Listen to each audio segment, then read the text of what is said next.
Steve was interested in puppet theater, and this is a style of work that I have been inspired by our trips to Bulgaria, where this particular style is called Minimalist Puppet Theater and is a part of a curriculum at the National Academy in Sofia, Bulgaria.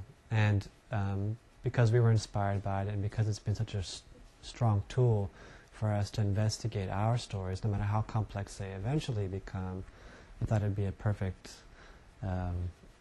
opportunity to share that.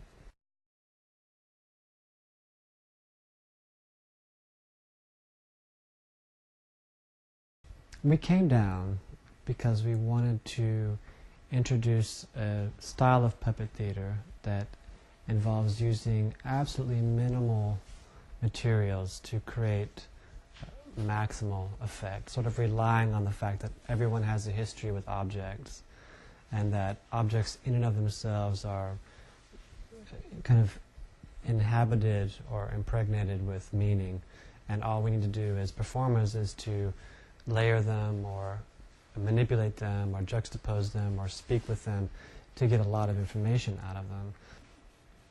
There's something really freeing about this particular way of working, since it isn't, so much of puppetry has to do with design initially, and you can really get stuck in designing and planning and imagining in your head and trying to make it look like what it is in your head. And when you're working with already existing objects, it sort of sharpens your ability to take what an object is giving you or explore possibilities and be more open to possibilities. That can, I think, also be applied to when you're designing work as well. To know that you can design it just to a point and then give it space to be explored. That's the key word, exploration. So, you know, what materials are we talking about? Are things like paper and fabric, as well as natural materials like stones or twigs or sand. Anything that has an inherent physical quality is a candidate for this. And then there are the more complex objects, things that have more component parts, like a fan or an electric toothbrush or something like that, which we also have history with, but in a very different way. And those things also have mechanisms that come as part of their character. So yeah, and then there's that range of magnitude that each would take on, whether it exists as itself, like a pillow is a pillow, and how to use that, or a pillow was manipulated to be a breathing, living entity, and how does that relate to what you're dealing with. But what Erin was saying is to the core of it, that it's a way of exploring in theater that is very fundamental.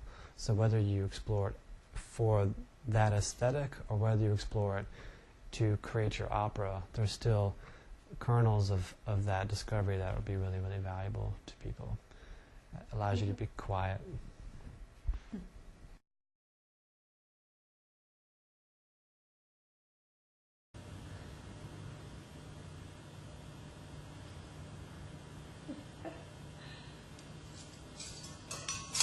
This is not a teacher-student scenario. This is like, I've seen this work, I know it's successful, and I want to share the success with you. And, you know, you may take it to a higher level immediately, it doesn't bother. It's not about us being, you never understand our minds. It's just that, you know, check it out. That's what it's kind of like. It's like, you know, handing somebody binoculars and like, check it out.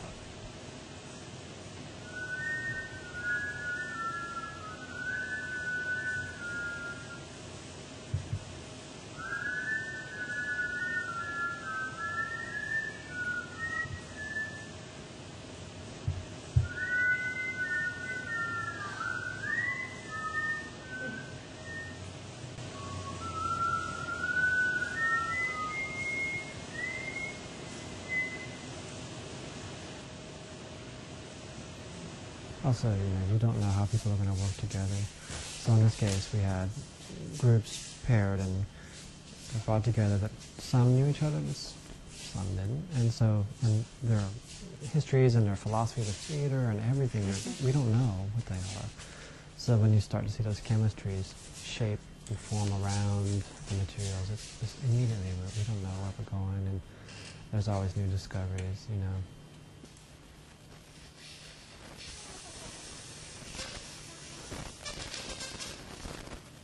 drummer boy.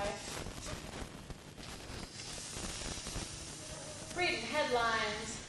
White lies, white lines, white. Squawking at me, squawking at her, squawking at him. You ain't gonna sweep me up.